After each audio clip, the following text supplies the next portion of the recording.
नमस्कार। हमरा तरफ से अहाँ सबके एगो मड़वा के गीत गाबि रहल छी जे कि बाबा के कुल होइला जन्म ले छथिन तो अंगना में मड़वा बांधल जाय छै तो बाबा सबके गर्व ऊँच होइ छनि। ओहिके लेल एकटा हम गीत गाबि रहल छी। एते दिन छल बान झाड़ी आई बना हरियर रे। ते दिन छल बान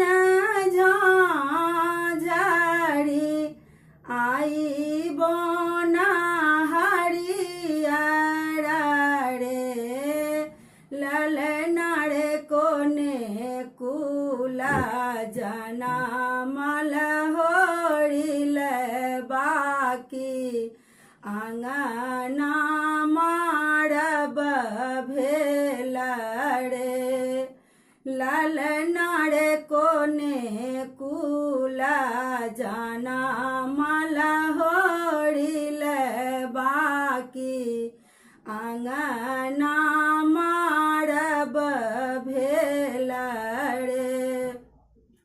सुतल में छलखिन दशरथ बाबा उठला हाय नींद रे। सुतल में छलखिन दशरथ बाबा उठला हाय नींद रे।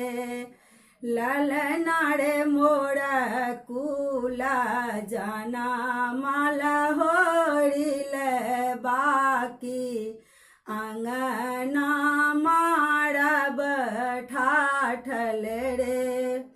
ललना रे मोरा कुला जना माल होरिल बाकी आंगना मारब चढ़ल रे।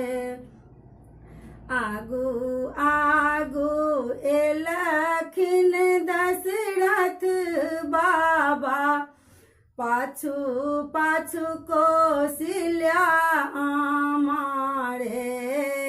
आगू आगू एलखिन दशरथ बाबा पाछू पाछू कौशल्या आमा रे। ललना रे दुनू मिली देथिन आशीर्वाद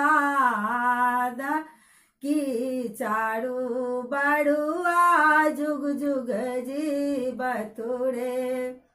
ललना रे दुनू मिली देथिन आशीर्वाद की चारू बड़ुआ जुग जुग जीवत रे। जीवत जागत चारू बड़ुआ की और आशीष दे बनी रे। जीवत जागत चारू बड़ुआ और आशिख दे बनी रे। ललना रे मोरा घड़ा होए ताऊ पुलेना की चारू बड़ुआ जुग जुग जीवत रे। ललना रे मोरा घड़ा होए ताऊ पुलेना की चारू बड़ुआ जुग जुग जीवत रे। धन्यवाद। अगर अहाँ सबके बढ़िया लागल हुआ तो फिर से कमेंट करब और लाइक करब तुम आगू और गीत गायब।